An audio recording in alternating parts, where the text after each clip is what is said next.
जमीनी आक्रमण का 7वां दिन है। 6 दिन हो चुके हैं और जमीनी आक्रमण के साथ साथ हवाई हमला भी लगातार किया जा रहा है। 4 हफ्ते होने को हैं युद्ध के और ये बेट लहिया आपको सामने में दिख रहा होगा। बेट लहिया पर भी लगातार हमला जारी है। बेट लहिया के आसपास कई आतंकवादी ठिकाने हैं, नीचे में टनल है हमास का, वहाँ लगातार हमला किया जा रहा है। धुआं आपको आसमानों में दिख रहा होगा और बेट लहिया शहर भी आपको इस वक्त दिख रहा है। सबसे उत्तरी इलाका कह सकते हैं, उत्तरी शहर कह सकते हैं, जो इजराइल सीमा से लगता है गाजा का।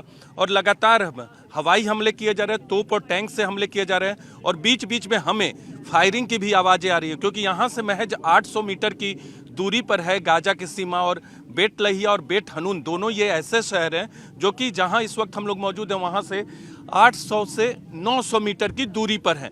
ये लगातार धमाके की आवाज़ आ रही होगी आपको बीच बीच में, ऊपर से फाइटर जेट की आवाज़ आ रही होगी और लगातार बीच बीच में धुआं उठता हुआ दिख रहा है। छोटे छोटे बम, छोटे छोटे गोले लगातार गिराए जा रहे हैं। जब बीच बीच में बड़े गोले गिराए जाते हैं या बड़ा हवाई हमला किया जाता है तो आसमान पूरा गुब्बार से भर जाता है। तो न्यूज़ 18 इंडिया गाजा बॉर्डर से आपको पल पल की रिपोर्टिंग बता रहा है कि क्या कुछ हो रहा है बॉर्डर पे। हम अपने कैमरा पर्सन करम सिंह के साथ लगातार वो तस्वीरें दिखा रहे हैं जो इस वक्त न सिर्फ हिंदुस्तान में बल्कि पूरी दुनिया देखना चाहती है।